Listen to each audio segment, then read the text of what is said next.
საღამოშტობისა პირდაპირ ეთერში მედია კავშირი ობიექტივი. მე ვარ ჟურნალისტი ნინო რატიშვილი და თქვენ უსმენთ და უყურებთ გადაცემას ღამის სტუდია. ჩვენი გადაცემის სტუმარი გახლავთ პირველი ნაწილის ბატონი ვაჟა ბერიძე. საღამოშტობისა ბატონი ვაჟა. მადლობთ რომ მოგზანდით. მადლობა თქვენ მოწვევისთვის. და ცოტა გვაქვს დრო და ბევრ საკითხზე გვაქვს სასაუბრო. კი ბატონო. კავკასია ძალიან ისეთ ვითარებაშია ახლა. საინტერესო თუ შეიძლება ასე ითქვას, ჩვენც კავკასიელები ვართ. თქვენი პროგნოზი როგორია? რა შეიძლება მოხდეს კავკასიაში? თავი არ მოხდეს განგრძობადი ომი, რომლისკენაც ეს რეგიონი ბოლო წლების განმავლობაში მიდის. არსებული სტატუს-კვო დაირღვა, რუსეთის როდი რეგიონში შესუსტდა, ირანი ფაქტობრივად დამკვირვებელია პროცესების, მას სხვა საშინაო საგარეო პრობლემები აქვს. თურქეთის დამკვირვებელია. თურქეთი დამკვირვებელია, მაგრამ ყველაზე ხელსაყრელ პოზიციაშია რამდენადაც საუკუნეების კი არა და რამდენიმე ათწლეულის განმავლობაში სულ ასე ვთქვათ მოსალოდნელი იყო და მხოლოდ ბოლო პერიოდში გააკეთა ერდოგანმა თავის ცნობილი დამოკიდებულება აზერბაიჯანის მიმართ ერთი ერი ორი ქვეყანა. ანუ ღია თქვა რომ ჩვენ ერთი ფაქტობრივად ერთი ერი ვართ, ჩვენ საერთო ინტერესები გვაქვს და ამას მოიხსენებათ რაც მოყვა. თქვა სომხეთის შეტრიალება დასავლეთისკენ თავისი იქაური ლობის იმედით და საფრანგეთისკენ კონკრეტულად საფრანგეთი, ბრიტანეთი, შეერთებული შტატები. მას რა თქმა უნდა უძლიერესი ლობი ყავს რუსეთშიც, მაგრამ აი თითქოს და სომხებს იმედი გადაეწურათ, რომ იმ თავის ოცნებას დიდი არმენიის შექმნის უახლოეს მომავალში მიაღწევენ ან დაიწყებენ მაინც აქეთკენ სვლას. ამან გამოიწვია ის, რომ სათანადო ოპერატიულობით, პირდაპირობით და დაუნდობლობით უპასუხა ამას პრეზიდენტმა პუტინმა. მისი ნებით, მისი ხელდასმით შეიძლება ითქვას, მან დასაჯა ფაშინიანი და სომხეთი, წაართვა აზერბაიჯანი, დაათმობინა აზერბაიჯანი, რაზეც ამ ხელა სისხლი დაიღვარა და ამდენი უბედურება მოხდა და აი ასეთი ვითარება შეიქმნა. ამას უკვე აქ ამ ტრადიციულ მოთამაშეებს დიდ ბიჭებს, რომლებიც პოლიტიკას აკეთებენ რეგიონში, სამი დიდი ქვეყანა, ხო? ამას ბოლო პერიოდში დაიმატა ამერიკის შეერთებული შტატები და ჩვენ ყველაფერს ვაკეთებდით 90-იან წლებში, რომ ამერიკის ინტერესების სფეროში მოქცეული იყო ეს რეგიონი და ვთქვათ, იქ მაგისტრალები გავიყვანეთ, ნავთობი, გაზი და ასე შემდეგ მოძრაობს და შტატები გახდა სერიოზული მოთამაშე ამ რეგიონში, ევროკავშირი თავისთავად და აი არენაზე გამოვიდა ჩინეთი ერთი გზის მისი სტრატეგიის პირობებში. ჩინეთს რუსეთ-უკრაინის ომის გათვალისწინებით, ირანის ფაქტორის გათვალისწინებით ძალიან დაჭირდა სამხრეთი კავკასია და იმის ყურადღებას აქეთ მოგვაპყრო ამდენი დიდი მოთამაშე. ნუ თავის დროზე შევარდნაძე ფიქრობდა, რომ კარგი იქნება ინტერესების არეალში, რომ მოხდეს საქართველოს და ეს რეგიონი, რადგან მას მიაჩნდა, რომ საქართველოს დამოუკიდებლობა შედგება მხოლოდ იმ შემთხვევაში, თუ ჩვენ ასე ვთქვათ, სათანადო მხარდაჭერას გაგვიწევს დასავლეთი და კერძოდ შეერთებული შტატები. სხვა შემთხვევაში ჩვენ რუსეთთან ისევ დაუბრუნდებით. ნუ ყოველ შემთხვევაში ეს იყო რეალობა. და აქედან გამომდინარე, დღევანდელი სიტუაცია რაც არის ამ რეგიონში, ყველას საფიქრალი უნდა იყოს, რომ დიდი რეგიონული ომი არ დაიწყოს და ამ ომში არ იქნან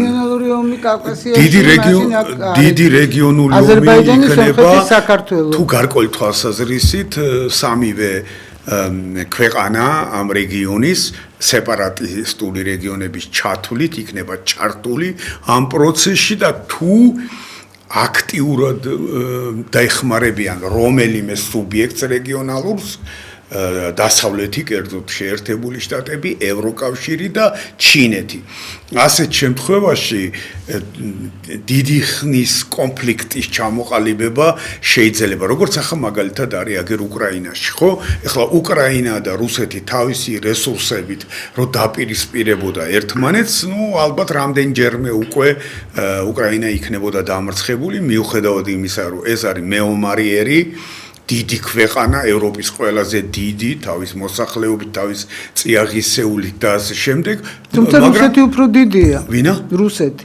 ხო, მაგრამ რუსეთი უფრო ძლიერია და სამხედრო თვალსაზრისით გაცილებით მეტი. ამიტომ ის რამდენჯერმე მოუგებდა, მაგრამ რეალურად, როდესაც მას ასე ეხმარება დასავლეთი, უზარმაზარი ფინანსური დახმარება, თქვათ იქ ბიუჯეტის დასაბალანსებლად, შეიარაღების მიწოდება რა გამოვიდა, რომ ეს იმის გამო ხდება, რომ ეს მის ფაქტობრივად ომია დასავლეთსა და რუსეთს შორის. ვიცე-პრეზიდენტი დივენსი, რომელიც გამოირჩევა გულახდილობით და გულწრფელობით, ბრძანებს, რომ ეს პროქსი ომია, ანუ სხვისი ხელით ომი, სხვის დაფინანსებით. ეხლა ჩვენ თუ ისტორიაში გავხედავთ რომის იმპერიიდან მოყოლებული დაქირავებულები, მონასპა და სხვა ათას საშუალება არის იმისა, რომ სხვა ქვეყნის მოქალაქეები ან ტყვეები, ან დაქირავებულები პირდაპირ გაგებით ჩაერთონ ომში და შენს მაგივრად აომო ისინი. თუ ახლა ისეთ ძლიერი ხარ, როგორიც რომი იყო, ან თუ ისეთი მდიდარი ხარ, როგორიც შეერთებული შტატებია თავისი უზარმაზარი სამხედრო სამრეწველო კომპლექსით პლუს პრობლემები გაჩნდა უკვე ფინანსური ოლიგარქია, რომელიც და საჭრელი დოლარის მანქანა, რომელთაც ის არაჩვეულებრივად სარგებლობს. ამიტომ ეხა ფაქტობრივად პრობლემებია ამ საჭრელ მანქანასთან დაკავშირებით და ასე შემდეგ. შტატებშიც კი გაჩნდა უკვე პრობლემები, სერიოზული პრობლემები ამ ხრივ, ხო? მე ამჯერა ამ პრობლემების, იმიტომ რომ საბოლოო ჯამში ისე დაალაგდება სიტუაცია, როგორც გავლენიან შტატების წრეებს სურთ. და ამის მაგალითი არის ტრამპის მერყეობა, თავიდან ჩვენ გვეგონა, რომ ის ბისმარკის მიმდევარი იყო, რომელმაც თქვა, რომ ყველაზე კარგი პოლიტიკა, დიპლომატია არის მერყეობის პოლიტიკა, მერყეობის დიპლომატია და აი ტრამპი იყო მერყევი, იქ თამაშობდა რაღაც. საბოლოო ჯამში აღმოჩნდა, რომ ამ წუთში ამ ეტაპზე დღეს სადღეისოდ ის გაურიგდა გარკვეული თვალსაზრისით იმას, რასაც თვითონ ის ეძახდა deep states და რაზეც ჩვენ თავს ვიმტვრევდით, რომ გაგვერკვია რა იყო და ცდილობდით ასე ვთქვათ შრეები მოგვეძებნა ამ deep state-ის და ქართულ რეალობაში რას წარმოადგენს ეს deep state და შემდეგ და უაი ხედავთ უკვე არის გარკვეული თვალსაზრისით, გარკვეული მიმართულებით ტრამპი დაოკდა შეიძლება ითქვას როცა შეეჯახა რეალობას მიხვდა ალბათ. მან იცოდა ეს რეალობა თავიდანვე. აქ ჰქონდათ ზედმეტი მოლოდინები, რომ ტრამპი იქნებოდა ახალი პოლიტიკა, ახალი ხედვა მსოფლიო პოლიტიკის და შემდეგ. რეალურად აღმოჩნდა, რომ გაგრძელება იმ პოლიტიკის, რასაც ამერიკის ჰეგემონობა ქვია მსოფლიოში.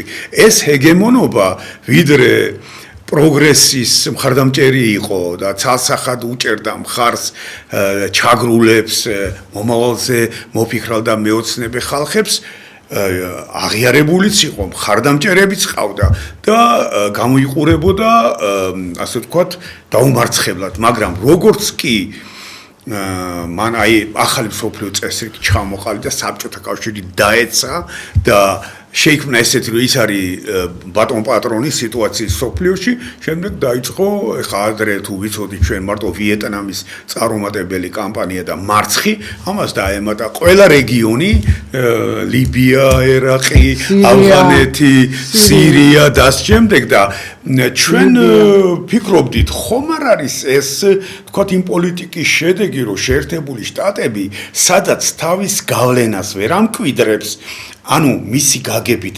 პროგრესს ცალსახად ვერ უჭერს ხარს და მიზნებს ვერ აღწევს, იქ კონფლიქტების პროვოცირებას ახდენს და მერე უკვე თქვათ ისლამურ სახელმწიფოს ან სხვა ორგანიზაციებს ხო ნაკლები საშუალება აქვს იმისა რომ თქვათ ტყუპები დაანგრიონ ცათამბჯენების შეერთებულ შტატებში ხიფათი შეუქმნან ატომურ ობიექტებს და ამავდროულად თვითონ ქმნიდა ამ ტერორისტულ ორგანიზაციებს ხო? დიახ, გარკვეული თვალსაზრისით რა თქმა უნდა ის ახალისებდა რათა გაეკონტროლებინა და გამოეყენებინა სათავისოდ რეგიონში, მაგრამ როგორც წესი, როგორც თქვათ აგენტები გამოდიან ხოლმე გავლენის სფეროდან, მით უმეტეს და განსაკუთრებით ორმაგი აგენტები, რომლებსაც ორმაგი ორივე მხარე ამოწმებს, ისე გამოდის ის ძალა კონტროლიდან და ურჩხულად იქცევა.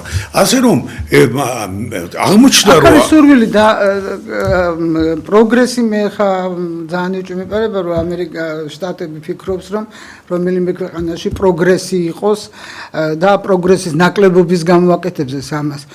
მას სურს ეს ქვეყნები დაიმორჩილოს ელემენტარულად. დავარქვათ ყველაფერს თავის სახელი, ხო?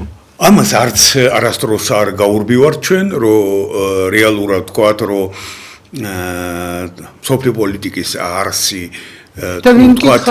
თუ თქვათ გამალებული შეიარაღების პერიოდში როცა დაპირისპირების ძირითადი კერა იყო დასავლეთი და სოციალისტური ბანაკი საბჭოთა კავშირი, აქ უფრო იდეოლოგიური საფანელი ჰქონდა ამ დაპირისპირებას.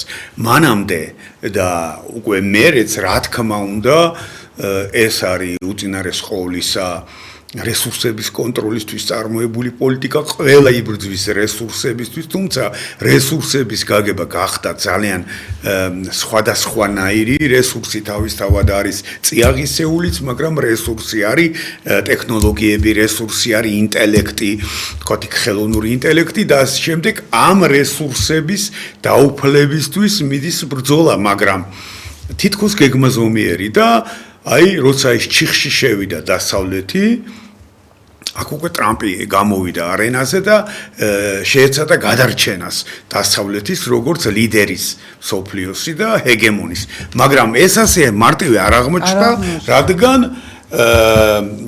20-იანი წლების დასაწყისში 2000-იანი წლების დასაწყისში უკვე დაშვებული იქნა იძულებითი შეცდომა ანუ ჩინეთმა დაიწყო კონტროლის არიდან გასვლა და მაგალითად როდესაც კამპანია მიმდინარეობდა იძულებითი შეცდომა ესეთი ახალი მოგახსენებთ როდესაც მიმდინარეობდა კამპანია ელ გორსა და ჯორჯ ბუშ შორის ბუშის მახსოვს სიტყვა მოვისმინდა იმდენად ასე ვთქვათ სახასიათო მომენტი იყო რომ დღემდე მახსოვს რომ ის ამბობდა რომ ამერიკის შეერთებული შტატების ეროვნული ინტერესების თავი საფრთხე არის ჩინეთისა და ინდოეთის მზარდი ეკონომიკები და ახლა მე როგორც დასავლეთის მიმართულების მომხრე ქვეყნის განვითარების ვიყავი და დღესაც ვრჩები სამწუხაროდ უსაბედნიეროდ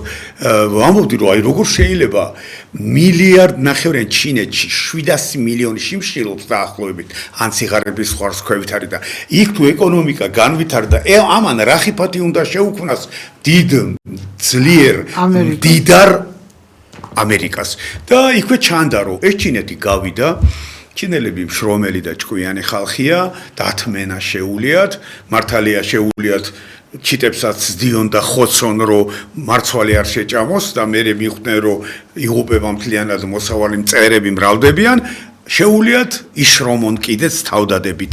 ნიჭიერი ხალხია, ჭკვიანი, გონიერი და გამოიყენეს ერთადერთი კოზირი, რაც მათ ჰქონდათ. ეს იყო იაფი მუშახელი.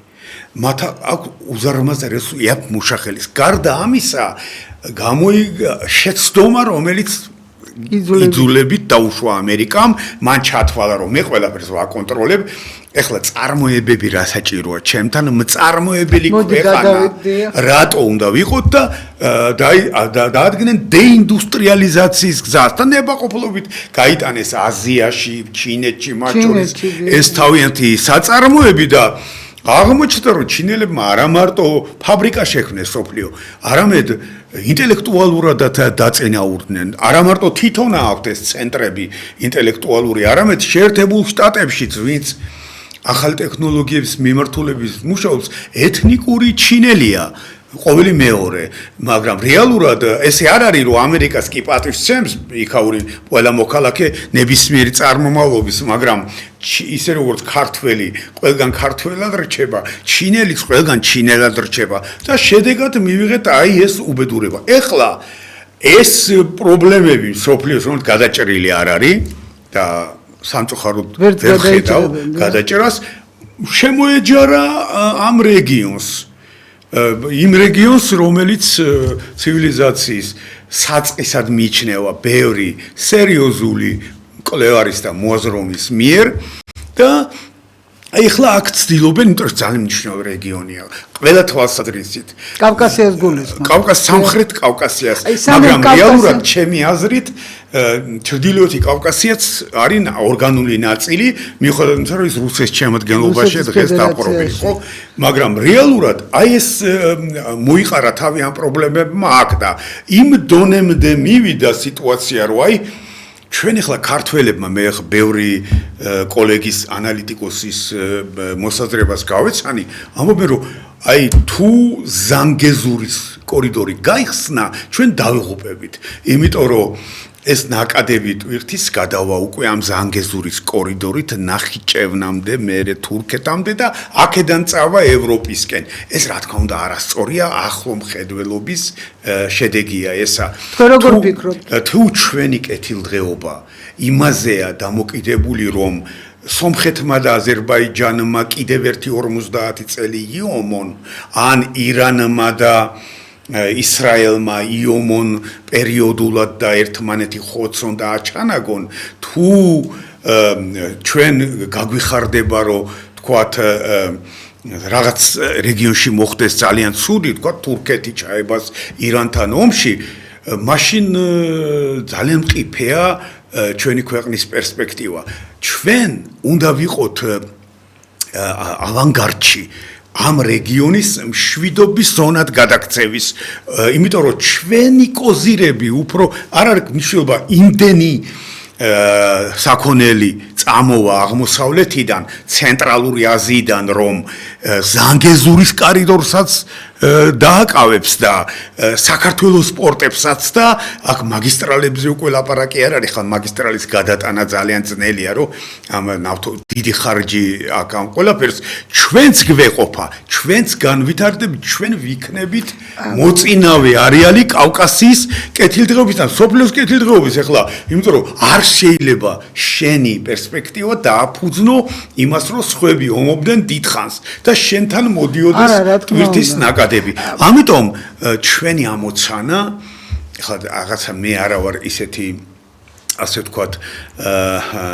პაციფისტი, შეიძლება ითქვას, და საერთოდ არ ვიზიარებ მარტივ მიდგომას, რომ აბა ომი გინდა, მშვიდობა გინდა, თუ ომი გინდა, რატო გინდა, იმიტომ რომ ეს მგონია პოლიტიკური ლოზუნგი გარკვეული დროისთვის, რომელიც ხელსაყრელია ხელისუფლებით, თუ არა როგორ შეიძლება უარყო რომ ხანდახან იარაღით ხელში უნდა დაიცვა შენ დამოუკიდებლობა და დაუგეგვერდით მოძმეს და ასე შემდეგ. ამიტომ ომი არის რომელი იარაღი დაუდგეთ ჩაგრულთა ღირსება და ჩაგრულთა გარდა ამისა საშუალებაც უნდა გქონდეს იმისთვის რომ იბრძოლო. ჩვენ ამის საშუალება არ აგვაქვს, ძალიან ბევრი მიზეზის გამო ჩვენ არ აგვაქვს და არც გვექნება გარკვეული ერთი ესეთი ნაბიჯი, გადადგმული ნაბიჯი ძალიან ცუდად შემოგვიტრიალდება, იმიტომ რომ ჩვენ პრინციპში არ გვაქვს საშუალება თავი დავიცვათ. მე აღარ ვამბობ იმას, რომ გადავიდეთ შეტევაზე. ეს ერთი და მეორეც აი მაგისტრალებზე საუბრობდით, ამასთანავე მომიწია ქალაქიდან გასვლა და ეს სწორედ იცით როგორი გზებია, მე არ ვიცი ხა რომ განვითარდეს და დაიტვირთოს საქართველოს მაგისტრალები, ხო, საგზაო. ამის საშუალება არ არის ფიზიკურად. აი მე ვუყურებდი რომ ეს ძალიან გახანგრძლივებული იქნება დროში, იმიტომ რომ და ისედაც ჩვენი მაგისტრალები არა ამას ვერ აიტანს. არ იქნება ესეთი მომგებიანი, მე მხოლოდ ფულაც არ გულისხმობ. აი ამ ძალიან ბევრი პრობლემა გროვდება საქართველოსთვის. ამისთვისაც მზად უნდა ვიყოთ და აი ამისთვისაც არა ვართ ჯერ მზად.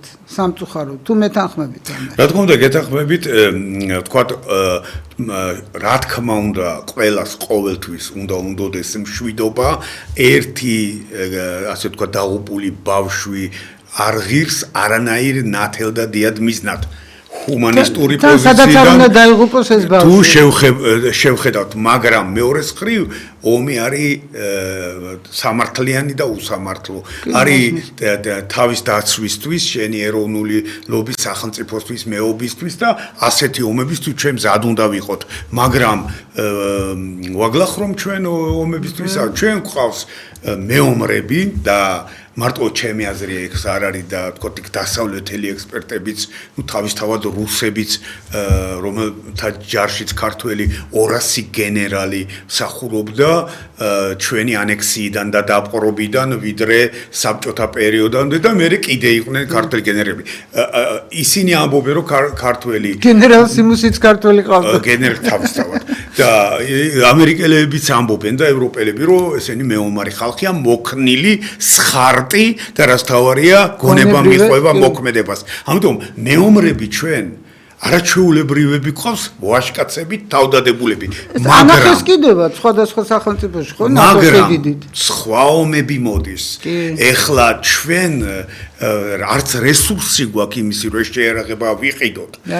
აღარც პარტნიორი აქვს სხვა შეერთებული შტატები, რომელიც არც მანამდე იკლავდა маინც და მაინც ჩვენთვის ახალი ტექნიკის მოწოდებით თავს, ხო? მაგრამ მაინც ახლა თანამშრომლობდით 2008 წელსაც გამოჩნდა. ნუ თანამშრომლობდით, იქ მივდიოდით, მოვდიოდით სწავლებებზე დავდიოდით, ავღანეთის მისიაში მონაწილეობდით, შესაბამისად, ასე ვთქვათ, ჩვენ გვაფასებდნენ როგორც მეომრებს, მაგრამ ეხლა რო იომო, უნდა დასვა მარტივი კითხვა, ეხლა ეს საჯარო განსაკუთრებული შეიძლება არც არის, რომ ვის უნდა ვეომოთ?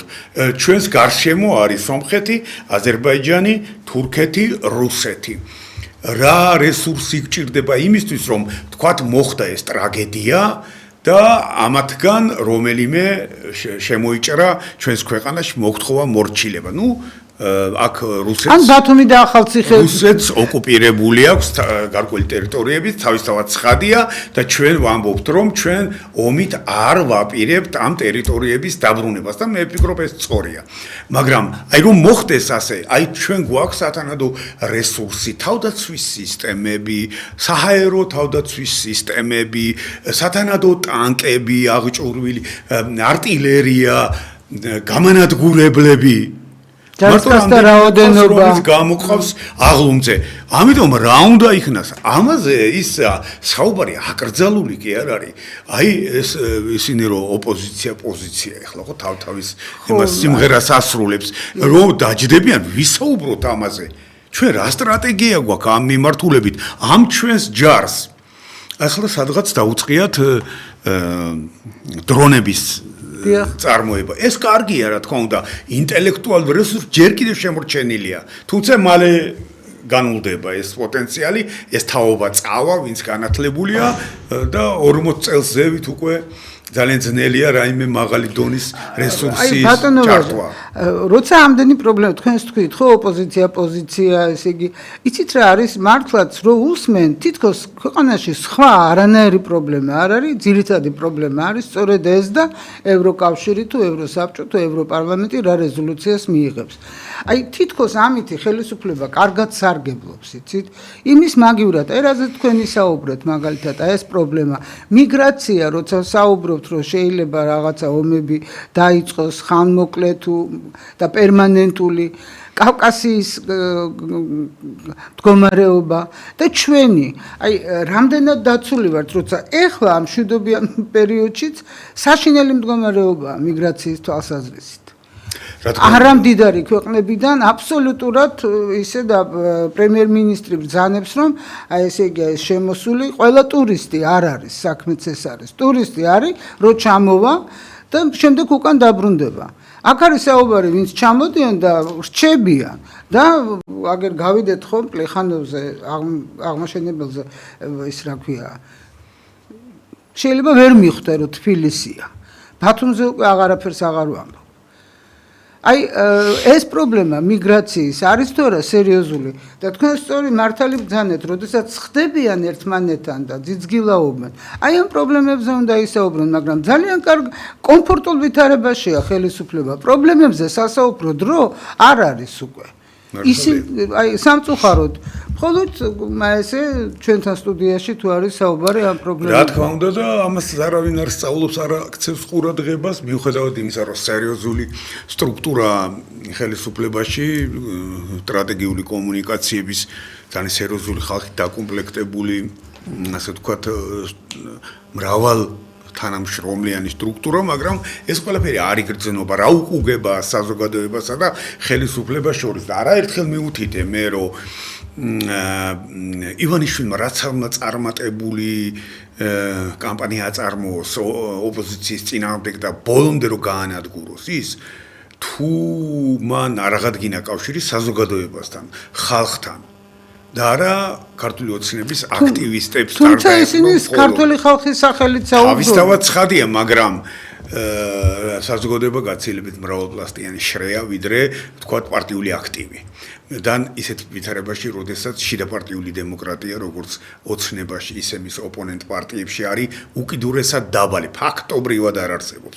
ეხლა რაც შეეხება თქვენს მიერ მიგრაციასთან სერიოზულ პრობლემას, ეს ძალიან სერიოზული, ეს არ არის საკვალპურო პრობლემა, ეს არის სერიოზული დაფიქრების საგანი. ჩვენ ვცხოვრობთ ახალ ეპოქაში. ეხლა ეს ტრამპი ცალკეა, მარტოა, აჯობებს deep states, ვერ აჯობებს, შეეკრება თუ რა, ყველაფერი მოსალოდნელია. მაინც სერიოზული მოვლენა დასავლურ ერთფეროვან პოლიტიკურ სივრცეში. მან თქვა ასეთი საინტერესო რამ, რომელიც ყველამ თითქოს გაატარა ისე, რომ რა ოკუპაციაზეა საუბარი. ამბობდა ისრაელის მიერ გარკვეული არაბული ტერიტორიების ასე ვთქვათ დაკავებაზე. ჩვენ ყველანი ოკუპანტები ვართ.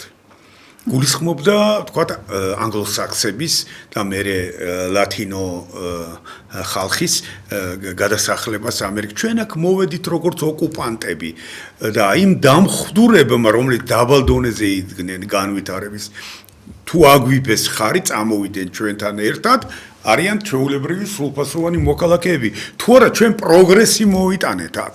ხედავთ რა საინტერესო მიდგომა ამას რომ ამბობდეს მილიარდერი ტრამპი, დიდარი კაცი ერთი ახირება იქნება. ამას ამბობს უზარმაზარი სამხედრო ძალის მქონე ქვეყნის პირველი პირი და ყველაზე დიდი ეკონომიკა მაინც ჯერ კიდევ ამერიკელებისა. ესე იგი, აბა ამ კუთხით შევხედოთ. ესე იგი, ამ კუთხით თუ ჩვენ დაუშვებთ, რომ ოკუპაცია ნებისმიერი ლეგიტიმური ან ძალის გამოყენება არის ლეგიტიმური, ბევრი რამ უნდა გადაიხედოს. მათ შორის საქართველოსთან დაკავშირებული, სომხეთთან დაკავშირებული, აზერბაიჯანთან დაკავშირებული. ამიტომ ეს ძალიან სახიფათო თემა. ეხლა ამ თეორიის მიხედვით, მაგალითად, ჭარბი მოსახლეობა რო წამოვა იემენიდან, პაკისტანიდან და ამდაგვარი ბანგლადეშიდან და ამდაგვარი სხვა ქვეყნებიდან ის დაახლოებით თუ შემორჩა ამ ქვეყანაში დაახლოებით სადღაც 20-30 წელი და მოსახლეობის 20%-ს მიაღწია უკვე სერიოზული პოლიტიკური ასე ვთქვათ უფლებებზე განაცხადეს პრეტენზიას. ის უკვე აღარ იქნება იმიგრანტი, ის იქნება ამ ქვეყნის მოქალაქე და ჩვენ როგორც წესი საუკუნეების მანძილზე ასეთ ადამიანებს ვექცეოდით მოთმინებით, დათმენით, მაგრამ ქართული ინტერესების, ქართული სახელმწიფოს თუნდაც ოკუპაციის ან დაპყრობილი ქვეყნის პირობებში არ ვაზიანებდით და ჩვენი გმირები ამას ეწირებოდნენ, ხო? და ეხლა რა ხდება? აი უყურეთ რა საოცარი რამე მოხდა, რომ 17 ქვეყანას და მათ შორის იემენი და პაკისტანი და ასე შემდეგ ფაქტობრივად უვიზო მიმოსვლის უფლება მიენიჭა. ერთადერთისთვის გჭირდება. ერთადერთი შემაფერხებელი რაც არის, რომ მან უნდა წარმოადგინოს საცხოვრებელი ფართის ქონის დოკუმენტი იმ ქვეყანაში, საიდანაც მოდის. და ეხლა რაღაცა ჯურღმულში ბოდიშვიხტი ყველასთან, მათ შორის იმ ქვეყნებთან დიდი ცივილიზაციის ქვეყნებია, მაგრამ ერთი პატარა სადგომი ყველასა.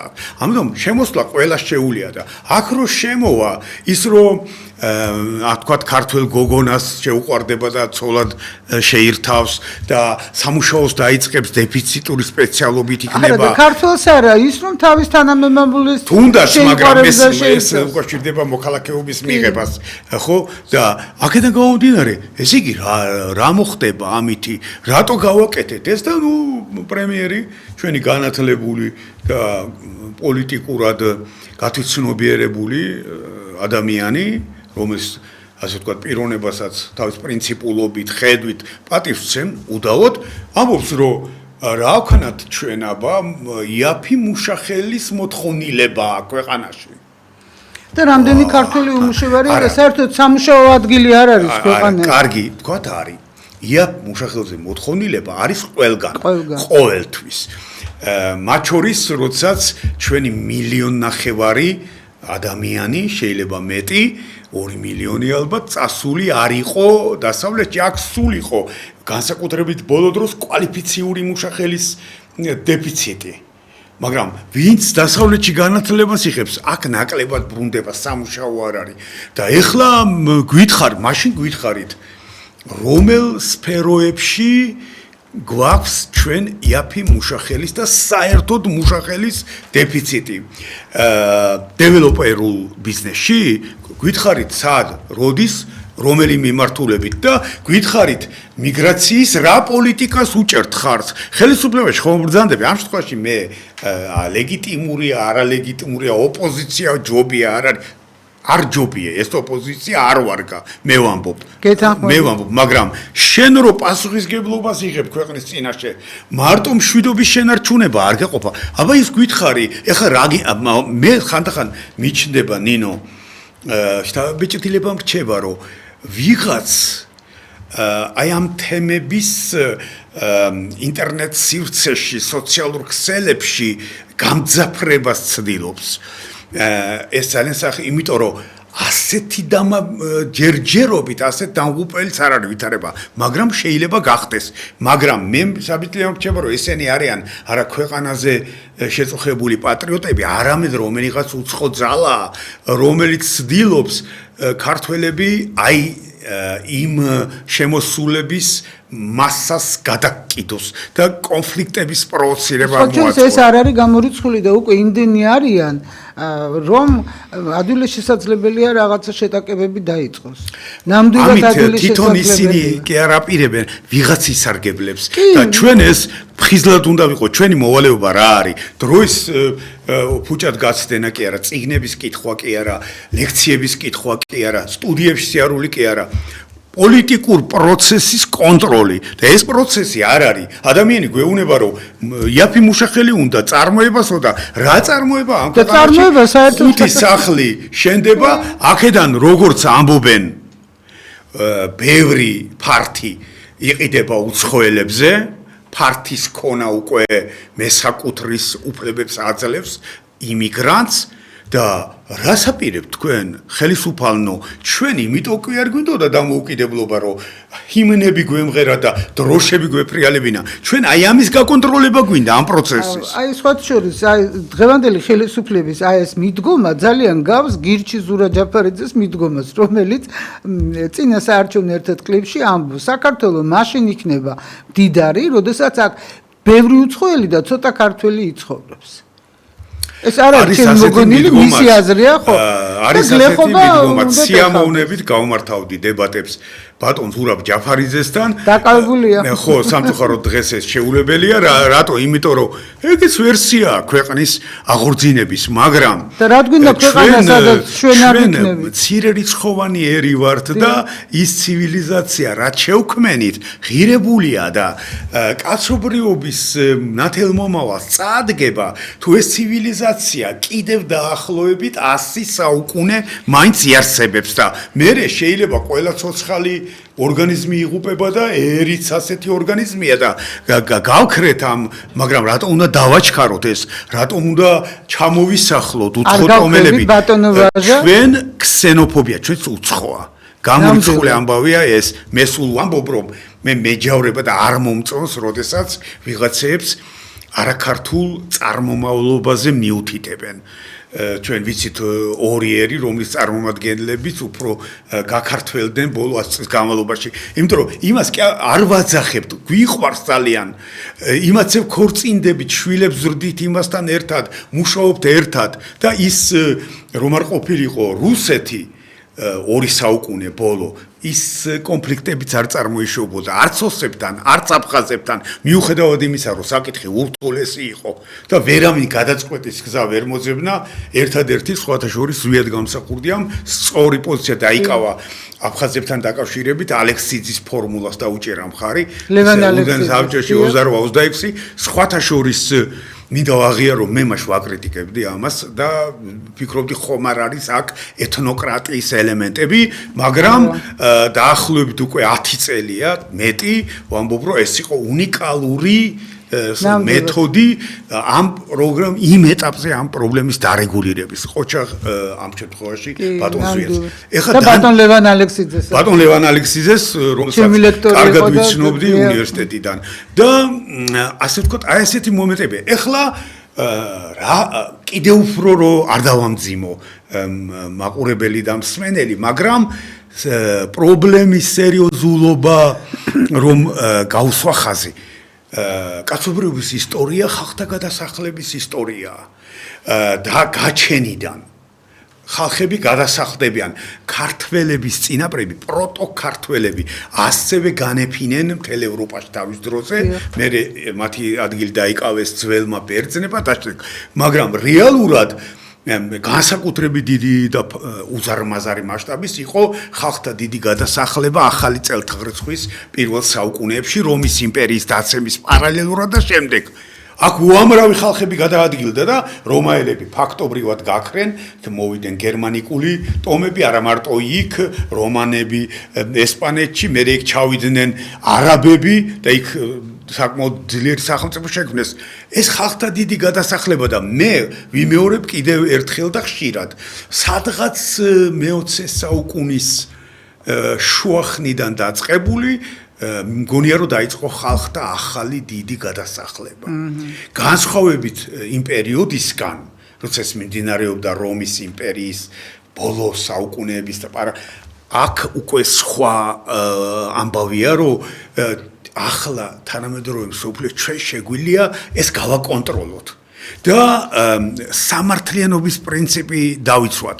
ეხლა გერმანიის ეხლა მოგახსენებთ გერმანელი ურსულა ფონ დერ ლაიენი ბრძანებს რომ 50,000 აფრიკელი ვინც მიიღებთ მათ მოგცემთ ფულს და თვითონ რატო არ იღებს და ვინ უნდა მიიღოს და ამბობს ეს ხალხი რომ ასე ვთქვათ ამ გადაადგილების პროცესში უნდა იყოს სამართლიანობა დაცული და შენ რომ ამ ფული გაქვს იმიტომ რომ ფულს ჭრი და უკეთესი წარმოება გაქვს და იქ რო ასახლებ ვთქვათ საბერძნეთში ან ესპანეთში ან საფრანგეთში ხო ბევრია უცხოელი ხა ბიჭო, იმ ქვეყანაში მიეხმარე მას განავითაროს წარმოება, სოფლის მეურნეობა, კვების პროდუქტების შექმნა. აფრიკაში მივეხმაროთ აფრიკელს, მოიკელით ეს მილიარდები და იქ დავეხმაროთ, თურქეთში დავეხმაროთ.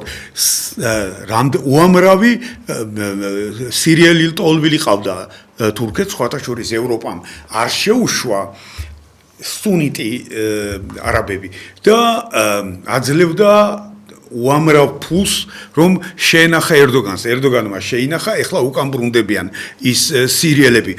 ეხლა მიდგომები შევიმუშაოთ. ისე ნუ კი აკეთებთ რომ მაგალითად ეხლა ევროპას ოღონდ დავიცვათ აი გარე პერიფერიაზე ევროპის ორი ქვეყნებიც არის თურქეთი, საქართველო, საბერძნეთი, აქ შევაკავოთ ნაკადი იქედან და ამის ნაწილად მიიჩნევდა ზოგიერთი სპეციალისტი აი ამ 17 ქვეყნის სთან დაკავშირებით დამატებას უვიზო რეჟიმზე.